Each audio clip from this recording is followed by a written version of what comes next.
जी sir, क्या नाम है आपका? अजय कुमार जी।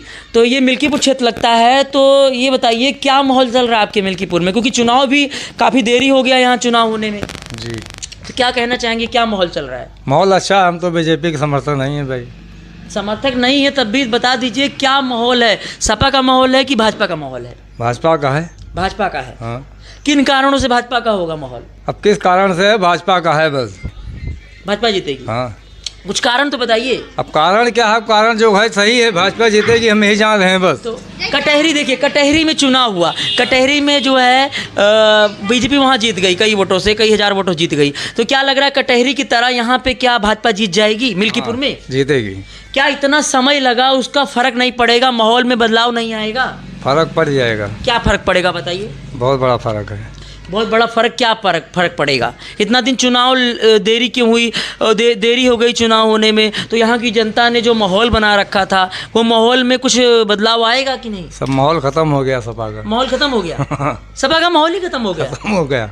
अब बात आपने सही बताई है, सपा का यानी माहौल खत्म हो गया यहाँ पे। खत्म हो गया। तो बीजेपी का माहौल बन गया है। इसीलिए बीजेपी ने देरी की यहाँ पे चुनाव में। हाँ, इसीलिए बाबा दौड़ रहे हैं। अच्छा, बाबा दौड़ रहे हैं। हाँ। अच्छा, तो यहाँ पे सपा का माहौल नहीं है न।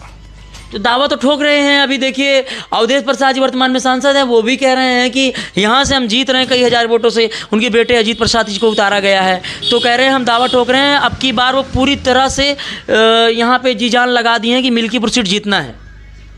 जीतेंगे कैसे, जब जीतेंगे नहीं तो कहाँ जीतेंगे। अच्छा। हाँ, सब बीजेपी लहर है। बीजेपी लहर है। आपके गाँव में क्या चर्चा चलती है? हमारे गांव तो सबको यही कहता है। क्या कहता है? बीजेपी को वोट दो। बीजेपी को वोट दो। हाँ। मुद्दा नहीं बताते, मुद्दा क्या रहता है? मुद्दा अब गांव वाले क्या बताएंगे। अच्छा। गांव वाले किसी चीज़ से परेशान होते हैं, जब गुस्सा लगते हैं तो बस परेशान हो जाते हैं केवल सांस से। तो यानी कि कुल मिलाकर यहाँ पर बीजेपी का पलड़ा भारी दिख रहा है। और सपा का पलड़ा खत्म है यहाँ पे क्या? हाँ, डाउन है। डाउन है। हाँ। अच्छा, सपा यहाँ पे डाउन है, बीजेपी की यानी पलड़ा भारी चल रहा है। तो इसका मतलब ये हुआ इतना देरी हुई चुनाव होने में, इससे सपा को नुकसान हुआ है। हाँ, सपा को नुकसान हुआ है। हुआ है। हाँ। और भाजपा को फायदा हो गया। फायदा हुआ है, इसीलिए चुनाव में देरी हुई। हाँ, इसीलिए देरी हुई। अच्छा। तो देखिए लगातार हम बने हुए हैं, यहाँ के लोगों का कहना है कि जो इतना देरी हुआ चुनाव होने में, इसका फ़ायदा जो है भाजपा को मिलता दिख रहा है, सपा को नहीं मिलेगा इसका फ़ायदा। सपा को इसका खामियाजा भुगतना पड़ सकता है, क्योंकि यहाँ चुनाव जो है देरी हो रही, मिल्कीपुर में चुनाव जो है देर से होगा, तो इसलिए भाजपा को इसका फ़ायदा होता दिख रहा है। ऐसे में कुछ शख्स और हैं, इनसे जानकारी लेंगे जो कि मिल्कीपुर में लगातार बने हुए हैं और आज कई दिनों बाद हम मिल्कीपुर आए हुए हैं। भाई साहब, आपका क्या नाम है? उमा शंकर गोस्वामी नाम जी। आप बताइए कि मिल्कीपुर में क्या माहौल बन रहा है? भाई साहब पहले वो बता रहे हैं भाजपा का माहौल है, सपा का माहौल ही नहीं बन रहा है, क्या कहना चाहिए? सपा का तो माहौल नहीं, लेकिन बीजेपी का पूरा। बीजेपी का माहौल पूरा है। कुछ बता दीजिए क्या कारण रहेंगे बीजेपी के यहाँ माहौल के लिए, क्योंकि भाई साहब नहीं बता पा रहे, वो कह रहे बस बीजेपी। कुछ मुद्दे तो गिना दीजिए।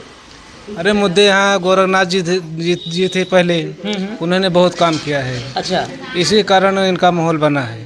काम किया है तो कैसे काम, कुछ दर्शकों को बताइए जिससे लोग जाने क्या काम किया बाबा गोरखनाथ ने। अरे बाबा गोरखनाथ ने कई सड़कें बनवा दिए हैं, और अभी कुछ काम पेंटिंग में है, तो वो भी करवाना चाहिए। विकास मिल्कीपुर में क्या विकास हुआ है? विकास पूरा हुआ है बीजेपी कार्यकाल में। बीजेपी कार्यकाल में जी।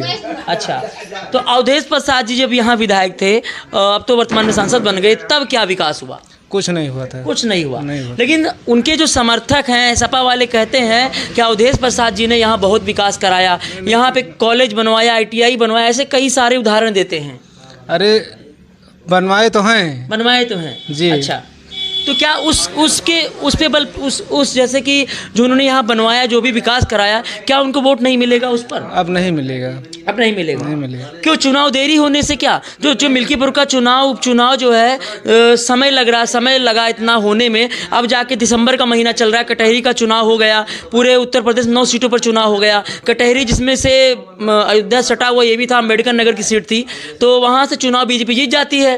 तो क्या अब मिल्कीपुर की सीट का खाली चुनाव होना है? अब क्या मिल्कीपुर, जो कि अयोध्या की सीट अहम मानी जाती है, पूरा भारत उस निगाहें गड़ा के बैठा है। तो लोगों का कहना है कि मिल्कीपुर की सीट जो है बीजेपी के लिए बहुत ही अहम हो जाती है और सपा के लिए भी अहम मानी जा रही है। सपा के लोग कहते हैं हम तो जी जान लगा देंगे अब की बार, लेकिन बीजेपी को यहाँ से हरा देंगे। नहीं, बीजेपी नहीं हारेगी भाई, नहीं हारेगी। नहीं हारेगी। तो कटहरी के चुनाव जो है बीजेपी जीत गई, लेकिन विपक्ष की पार्टियां कहती हैं यहाँ पे धांधली हुई, ईवीएम पे अपना वो फोड़ देते हैं कि ईवीएम में धांधली हो गई, इसलिए बीजेपी वहाँ पे जीत गई।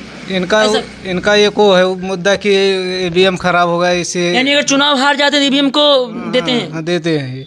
क्यों, ऐसा क्यों?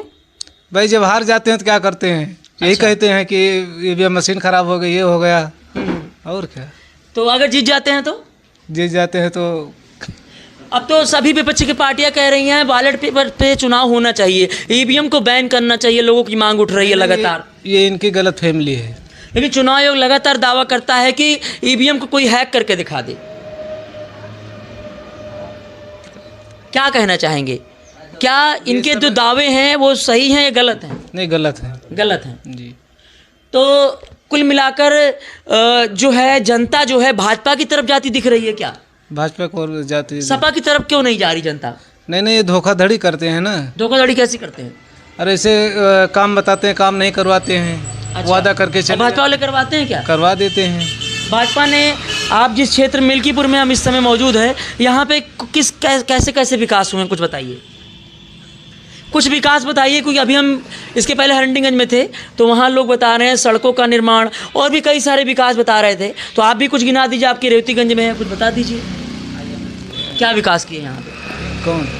मतलब जब बीजेपी शासन, मतलब बीजेपी की यहाँ जब सरकार थी, बीजेपी के मतलब यहाँ विधायक थे जब बाबा गोरखनाथ, तब क्या विकास हुआ था? भाई रेवतीगंज हास्तिकान रोड से एक बसवार कला के गई है रोड, वो भी गोरखनाथ के हैं। उसी में से अटैच जोंधी स्कूलपुरा होते हुए टोंडर गोसाईपुरा, अच्छा, वहाँ तक पक्की गई, हमारे गांव तक जी, गोरखनाथ के कार्यकाल में। जी। तो देखिए लगातार बने हुए हैं और भाई साहब से चर्चा हो गई और उन्होंने बताया कि यहाँ से बीजेपी जीतती हुई दिख रही है, क्योंकि कई कारण है बीजेपी की जीतने के। और सपा का जो माहौल था वो ख़त्म हो चुका है, सपा यहाँ से नहीं जीत रही है, भाजपा जीत रही है। इनका कहना है कि यहाँ से भाजपा कई हज़ार वोटों से जीत रही है।